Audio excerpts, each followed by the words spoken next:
yeah, if you took a short hair, you'd know exactly where it was coming back down to with Fibonacci. This is when it was being very respectful. It was moving in a really fluent manner, and this is when gold's moving like this. I know how to trade it. I know how to really take good positions. When gold is moving like this, I stay out of it, because this to me, this just looks like a heart monitor. It just looks like nonsense, and I'm not in the interest of trying to of guesswork. I want positions, take positions in stock in pairs where there's a high probability of my outcome coming out. We're not gonna get it right all the time, but you wanna give yourself put yourself in the best situation to win. And right now, what gold is doing is it's not putting me in the best position to win. I need it to move in a more fluid manner, and so as it stands, I'm not touching gold. But once it starts doing acting predictably again, that's when I get in. You have to trade everything all the time. You know what I mean? So and this is my baby Ethereum. I love Ethereum. Now I actually thought Ethereum was going to come up. I actually took a long today on Ethereum, but I got stopped out at break even, thank God. So what I did was that, okay, let me show you what I did. I love Ethereum. It's one of my best pairs to trade. Well, it's not pairs, crypto. But I took a long actually here, because what I saw was that, let me go back again some more. So Ethereum had touched this order block here, retraced back down, and broken equal lows. So I thought it was going to make its way back up to equal highs. So it already tapped into this area here. If I go down to like a lower time frame, so I thought, okay, it will probably tap back here and then go. So I was expecting it to do something like this. So I set my entry there, and my idea was that the minute it climbed, I'd move my stop loss to break even. And I was half right. Well, so it did tap into the area I wanted it to go, but then I moved my stop to break even. And when it came back down again, it stopped me out. And then I was like, fair enough, I'm out, break even, nothing lost. And that's how I like to trade. Get lots of break evens, that's fine. Sometimes you'll get a couple wins, but if you can mitigate losses, that's more important than making wins. This one, I didn't lose anything, and I got stopped out for break even. And then it started, and at that point, I kind of knew it was going to sell off, because it retested this area too many times. And once it retests a support area too many times, that means more liquidity is building up below it. And then also that means it wants to break below it. And 1, 2, 3 is too many times. Broke through and then starts selling off. So do I have had trends with me this year? Absolutely. Have I had trends against me this year? Absolutely. What is my point? My point is to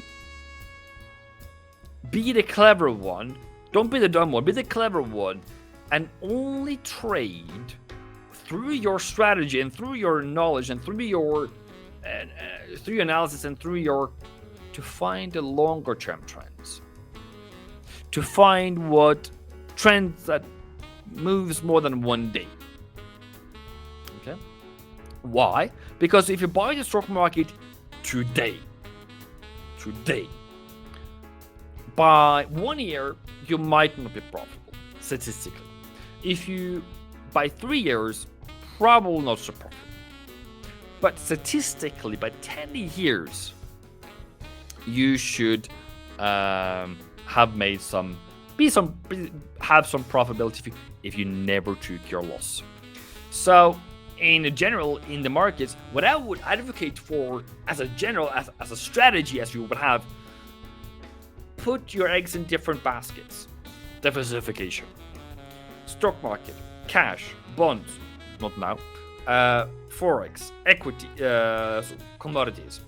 Find your asset class or diversify throughout different asset classes, and look into, whenever I tell you guys, that what market conditions are we in now, where does the allocation of funds happen right now, okay? In a crisis, the market runs away from stock market and into bond market and into dollar. Now, the Fed came out and saved us, but my point here was that I wanted to find like a million years ago was that from the 2008 crash, where everything crashed, we are up almost 200% return. What are we looking for now? We're looking for price to go into our golden zone and show us that it wants to pull back, right? Now, if you don't know what the golden zone is, I made it gold on purpose so you can see it. So that would be this 0.5 number and this 0.618 number, okay? This is the golden zone. So this is typically the point where price likes to touch and then continue its uptrend.